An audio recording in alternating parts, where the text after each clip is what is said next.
Okay. Good afternoon, everyone. Thank you so much for coming to the Swift Current Museum. My name is Corla Ricochi, and I'm the Education and Program Coordinator here at the museum. And I'm also the photographer, videographer. So we did get a grant from the Saskatchewan Museum Association to purchase a brand new camera. So it does video as well. So I'm taping this for YouTube. So this is the inaugural taping. So thanks to the Museum Association of Saskatchewan.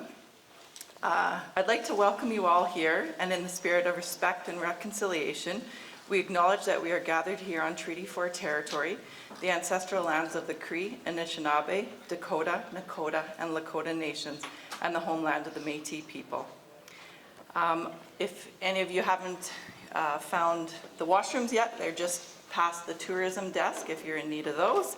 There's coffee and tea and drinks if anyone requires. I'd like to thank our sponsors, the City of Swift Current, Sask Lotteries, Sask Culture, for their continued support of the museum. And without them, programs like this wouldn't be able to exist. And I'm just going to do a couple shameless plugs while I have you all here and you're eating. We have Culture Days coming up, and we're hosting a Culture Fest with a number of different organizations throughout the community. So the main hub is going to be on September 23rd from 1 to 4, and it's at Kinetic Park at the Stockade building. So there's going to be hands-on events. There's going to be performances on a performance stage. And then what the museum has done is we are bringing the Saskatchewan Archaeological Society, and they're going to bring their caravan. So it's hands-on, teaching people about archaeology in Saskatchewan. If you have questions, if you have rocks, occasionally we have people that bring rocks to the museum, and we have a rock identifier on our phone that helps us, but they're the experts. So there's also going to be a gentleman named Gabriel Lamarche, and he's going to be there, and he's going to be doing some demonstrations of fashioning weapons and arrowheads and things like that. He's an Anishinaabe archaeologist with extensive expertise in lithic tool manufacturing. And I saw him at Wanuskewin, and his presentation was amazing. So if you were around that day and you could attend, it will be out at Kinetic Park. So next month, our Lunch and Learn is also during Culture Days. So the presenter is Marian Mutala. She's from Saskatoon. She's an author that's written a number of books. So she'll be here. Our Lunch and Learns are always the second Wednesday of the month. And for that particular one, we usually ask you to pre-register your lunch the Sunday before Lunch and Learn. But this one we have a special, they're making a Ukrainian meal.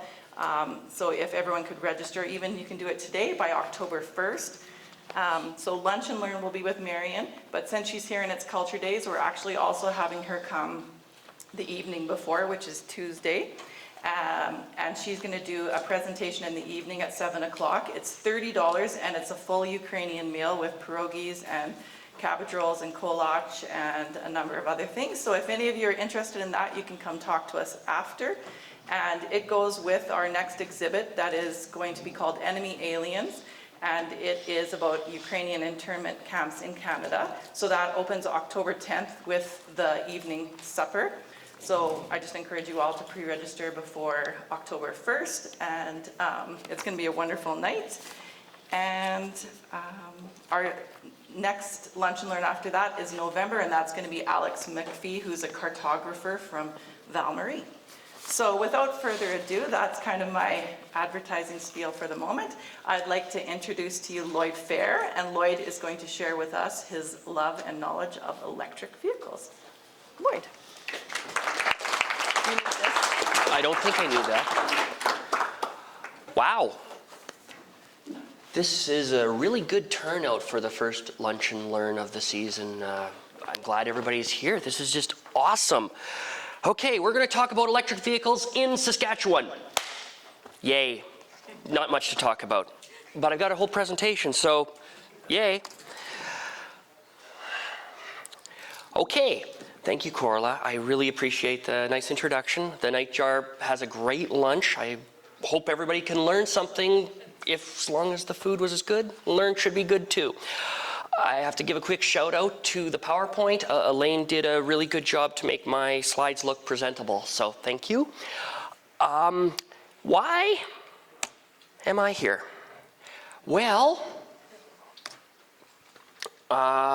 10 years ago, I did convert my Porsche into an electric. I drove it here today, and that kind of was a bite to start doing electric vehicles in Saskatchewan. I did it as a proof of concept, saying that maybe electric vehicles can work in Saskatchewan, and 10 years later, it's still the case. Well, my job is I work on automotive electronics, so I deal with a lot of automotive components, repairing at the circuit level, trying to diagnose the things that regular technicians don't. If you have a car problem, you'll take it to your mechanic. If they can't figure it out, they usually call me. So that's kind of where I fit in Swift Current. Well, I try and be sustainable. I do the things that everybody else does, you know, recycle, put your paper back. I do solar power, I have electric cars, I do high efficiency things when feasible, the simple stuff.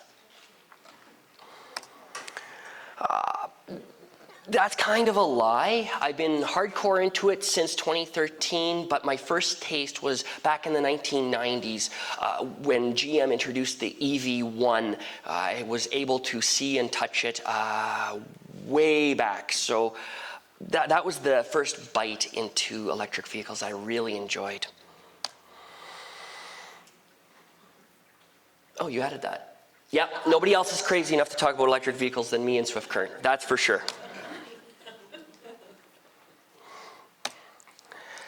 Okay, to keep me on track, we're going to have a scope of the talk.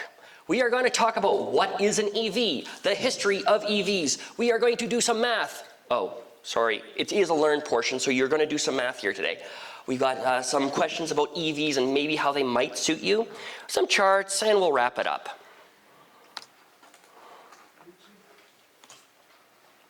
Okay, let's get some EV three-letter acronyms, get some framework of what is an EV. Well, an EV uses electricity to propel you forward. So there's other things like boats, planes, everything that can propel you with electricity forward, that's kind of an EV. But for the scope of the talk, we're going to talk about cars. Okay, hybrid. You're going to think Toyota Prius when you're thinking hybrid. They've been around since '97. It has a small battery that when you drive, the waste energy from your car is going to charge the battery and then propel you forward. Makes it a little bit more efficient. You stop and go. When you're at a stop sign, the car shuts off, kind of like the stop and go technology that they have in regular vehicles. But then we move into kind of a newer stuff, PHEV, plug-in hybrid vehicles. Okay, this one is more of a two-piece thing. We have a plug on one end and a gas tank on the other. You usually get about 40 kilometers to 80 kilometers of range on pure electric. So in town, driving around to the co-op and back, you are going to be able to drive purely electric. You come home at night, you plug it in, and you just have a full tank of electrons to go. It's pretty cool technology. There's a lot of moving pieces because you now have two power plants, but you can still buy them in Swift Current. I think Dodge has 7 different ones in stock right now. Ford's got 1. It's weird. Then finally, we're going to talk about the battery electric vehicle, BEV. Now, when you're thinking that, you're thinking Tesla, because that's the sexy car that everybody knows, everybody wants a Tesla. It doesn't have to be. Ford, Dodge, Rivian, Nissan, every car manufacturer is making electric vehicles. They have 400 kilometers of range. They are coming. They're pretty amazing. And there's even 6 in stock at Ford. In Swift Current, you can actually buy an electric car locally. And they repair them too. It's crazy. Okay, why do I think they're important? Well, there's a picture of my Tesla that I tore apart. It's low maintenance. It's actually very easy to work on. You don't have injectors, timing chains, spark plugs, air filters. You're missing a lot of components on it, and it makes it a lot simpler to work on. they're safer. Well, without that big motor in the front, in the event you hit something, there's a crumple zone so that it absorbs and doesn't hurt you as much. It's a piece of sustainability. Now, it's not the answer to everything, but it is a piece that can make things better. If you can reduce your carbon impact, maybe it's going to be better for you. Okay? It is a good vehicle year-round. Yes, it actually works in winter. I will touch on this a couple times. That's the number one question everybody wants to know. Does it work in winter? Yes. Okay, history portion. We're going to do a show of hands. When the first EV was sold in Saskatchewan, okay? We're ignoring the rest of the world. We're going to talk just Saskatchewan.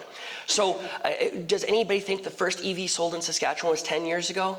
Show of hands? 10 years? Okay. How about 40 years ago? It was 1980s? Wait. 40 years ago was the 1980s. I hate that. That's horrible. First electric vehicle in the 1980s? A couple of you? How about 100 years ago? Did anybody believe that somebody was crazy enough to buy an EV in 100 years ago? We got a couple. Yes. 1912. This was the Roshan Lang electric vehicle. It had 120 kilometers of range in 1912. I have to keep saying this. It was very expensive. It was $4,200, okay? But compared to a Model T, it was only $600 was a Model T, $4,200. So very, very expensive. They used a battery called nickel iron from the Edison company. Those batteries, I was reading, there are some that have lasted 70 to 90 years, okay? That's phenomenal for batteries. They aren't very energy dense and they suck in winter, but if they last 90 years, okay, sounds good to me. Okay, this beauty. It looks like a AMC gremlin got attacked by something. This was a test project that Sask Power did. It's called the Electric Uncar. It was built by Unique Motors in Colorado. This is a ground-up EV, yes. It looks horrible. It was a test vehicle that they used, but there was production value to it. It was a lead-acid battery. It had 140 kilometers of range. Their test project was in 1982, so we were coming out of the oil crisis, and they wanted to see if it was feasible. Well, honestly, the heater motor that they used was a Gillette hair dryer. That was the heater. It did not work in Saskatchewan. This was designed definitely in the southern states. Now, a little bit of extra on this one. The company that made this car didn't dissolve. They turned themselves into UQM. Now, if anybody of the EV world knows what UQM is, they make the motors for Audi, BMW, and Boeing. They are a big player in the EV space. You don't know about them because they kind of hid that interesting car. Okay, if you were to have said 10 years ago, well, that was the first electric vehicle in Saskatchewan 10 years ago. It's a Tesla Roadster, and this car's claim to fame is it was the first vehicle in Canada, electric vehicle, to drive across Canada in February in 2012. Like, he did this back before all these other networks that were there. He actually had to, or Sun Country had to put in chargers every 120 kilometers across Canada just to prove that electric vehicles could work. And he did it in February, the coldest month of the year, and it still worked. And he's from Saskatoon. We actually have people in Saskatchewan who are doing so many things with electric vehicles, it's not even funny. Okay, things have changed in 100 years. Those batteries, that's a battery manufacturer in Regina. They build packs for their vehicles. Why are those so special? Well, they're a lot more energy dense than the lead acid batteries of yesteryear.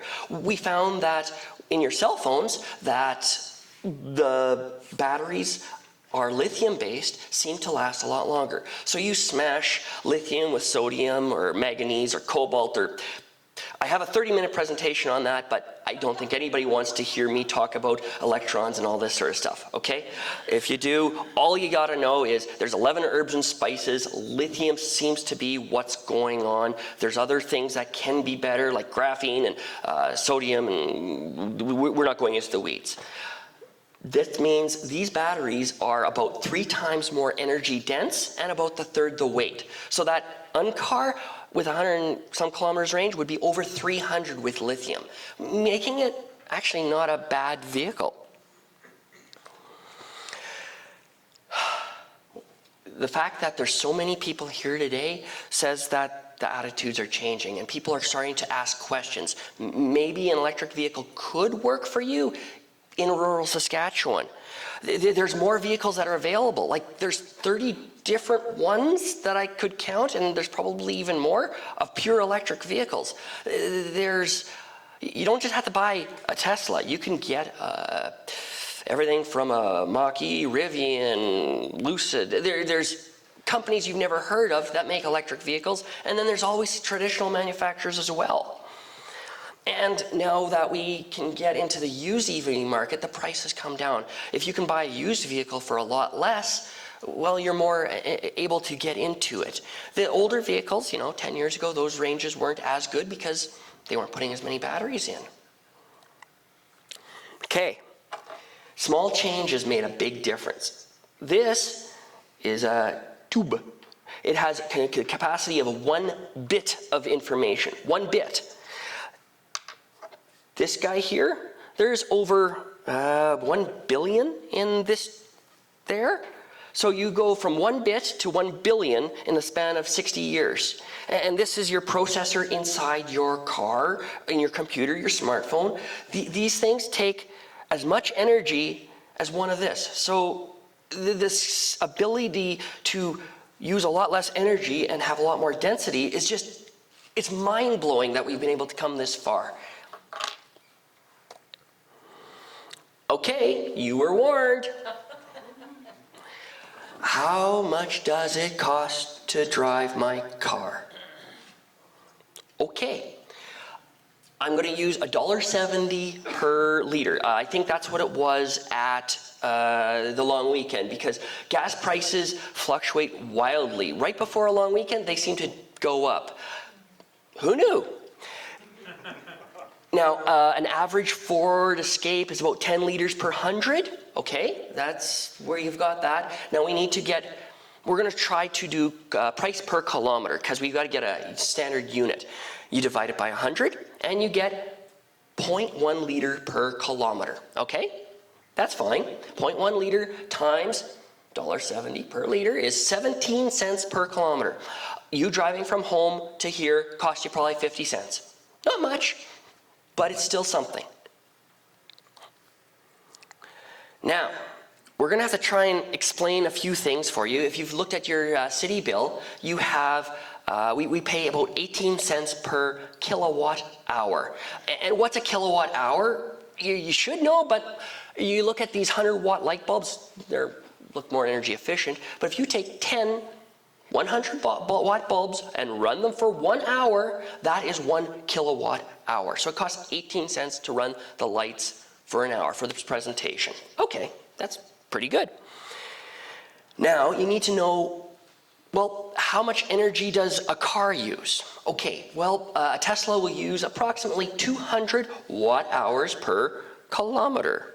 Okay, that doesn't make much sense to you guys, but if you divide it by 1,000, it will be 0.2 kilowatts per kilometer. That's starting to sound a little bit better. If you were to take that 0.2 kilowatts and times it by 18 cents per kilowatt hour, you get 0.036. Let's even round it up to 4 cents per kilometer. That's I'm a cheap Mennonite. That's good savings. If you drive 20,000 kilometers a year, you are saving $2,500, $2,600 a year. There is some pretty substantial savings. Okay, Standard chart time. Every Lunch and Learn has to have a chart. Here is a chart that I have that makes it look like I've actually done work and gives the illusion of research. The biggest thing to note, last year, 5% of Saskatchewan vehicles were electric, okay? Doesn't sound like a lot because in 2016, there was 7. I was one of them. It's crazy to think that at 5%, we're not going to have total adoption or anything like that. But Norway, I'm going to use Norway as an example because, well, it's cold there. They have oil and gas for reserves. And yeah, they have people kind of like us. In 2009, they had 0.1%. So they were even worse than we were in 2016. By 2013, they had 5% electric vehicles, where we're at now. So 10 years ago, they were where we were at. 3 years later, it was 29%. 3 more years, in 2019, half, 50%. It just jumped hugely. And last year, 2022, 80% of the new vehicles in Norway were electric. In a span of 10 years, they went from 5 to 80. That's mind-blowing. They did it with a little bit of help from the government. They taxed oil and gas, so instead of giving a whole bunch of incentives for taking the oil out of the ground and stuff, they taxed it and took that money to put into social programs like healthcare, roads, electric vehicles, university. And that helped bring those numbers way up. We could do it here too in Saskatchewan. Why not? Some reasons. Okay, now, if you're thinking of an electric vehicle, how do you plug in? There's more acronyms. Hold on.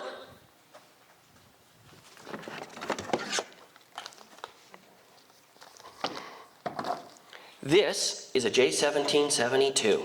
This plugs into all electric vehicles, pretty much everybody. It can plug into a stove plug. It has a 110 outlet. It can plug in at home. It's nothing really crazy. Now, these guys here, it comes with pretty much every car, charges overnight, and it fills up. And at 18 cents a kilowatt, it's pretty cheap. Now, there is a way to go longer range. So it's called CCS, Combined Charging Standard. It's kind of like this one. It's just got 2 little bumps on the bottom.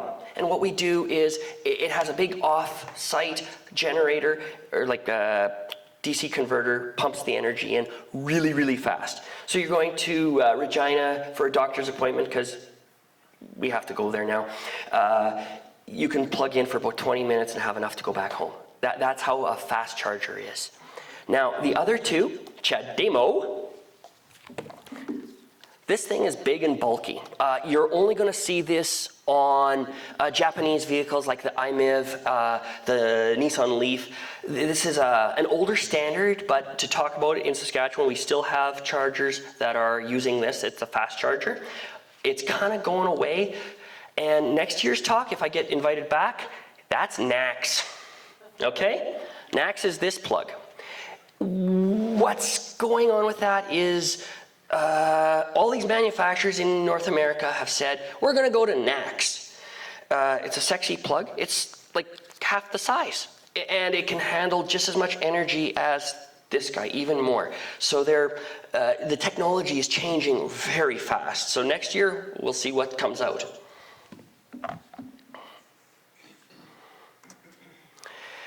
All right, I alluded to this earlier.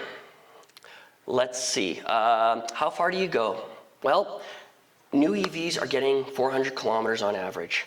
And my battery just came on because the power went out. Hopefully it'll last. Okay, range anxiety on my laptop, it's kind of fun. Finished the report.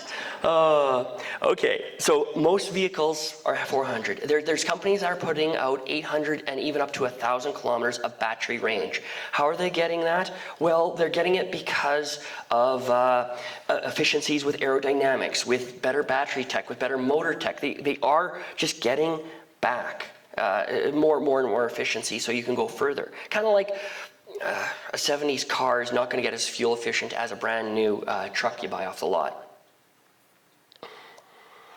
Oh, yeah, this is the number one. I did talk about this earlier. Yes, they do. Real world example, in December last year, I had to go to Calgary. It was minus 40. It was horrible winds. It was gross. Nobody wants to drive in minus 40, and nobody wants to do it in an electric car unless you're crazy. Okay, that's me. It's not the first time. Did I make it? Yeah. It was the upper range of my 6-year-old Tesla at the time. I could still do it. I stopped in Medicine Hat. I charged up for, that one was about 40 minutes because I had to have lunch and it took longer, but I was able to do it. And with the help of fast chargers, strategically placed, it makes it a lot easier to go long distance. I have no problem. I could go to Vancouver or Newfoundland. It's not a big deal, even in 40 below winter. These things are safe. Okay. Because all the batteries traditionally are below the axle line, it means that it's not a high rollover rate. High rollover rate is a Jeep. They always are upside down for some reason. But they make a Jeep plug-in hybrid with electric batteries, so I don't know if it's actually going to roll over. It's a weird it's very weird. So these things do not roll over. I've seen videos where they are literally that far up and they just fall right back down. They won't, very rarely will they roll over. And they will have really good crumple zones for everything. All the new body chassis have advanced steel and more energy impact resistant stuff so that you can actually be safer in the vehicle. But because electric vehicles are more new, you're going to see them have all that new technology that the other vehicles do.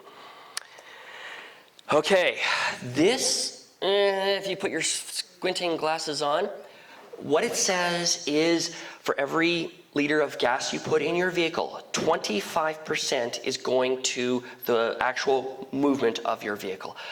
Everything else is going to up in losses, whether it be heat, cabin, wind resistant, all the different things. This is the best case scenario, 25%.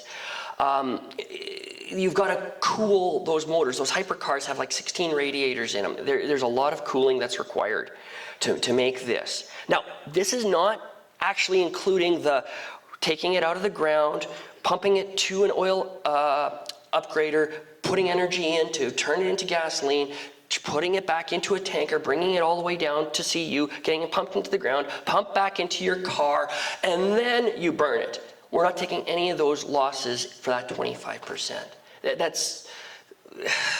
It's way lower, but I'm giving them the benefit of the doubt, 25%. Electric EVs, at worst, 65%, because of the how energy efficient electric vehicles are. At worst, it's 65%. Now, we're going to use the best case scenario here. If you have a solar panel on your roof, you're going to convert that to energy, to something that the car can use. It's going to go down and plug into your car, and it's going to get converted back to a DC voltage that your car can take. There's very few steps, and every time you make a change in steps, so from a change of state of energy, you lose it in heat. Okay, so if you have it more efficient, you have less losses, and we're not talking about that. It's just the 65% worst case scenario. If you have regenerative braking, it can get up to 90% come back through other things. Okay, these are our power plants. This one is in Coronach, and then the picture at Gardner Dam. Just more for your information, 45% of electricity in Saskatchewan is generated by natural gas, 25% by coal, 4% is by solar. Okay, so we have the capability of about 5 gigawatts of power at any given time. This morning when I woke up, we were using less than half of that. So at night, we're about 2.4 gigawatts. I wanted 1.21 for some reason.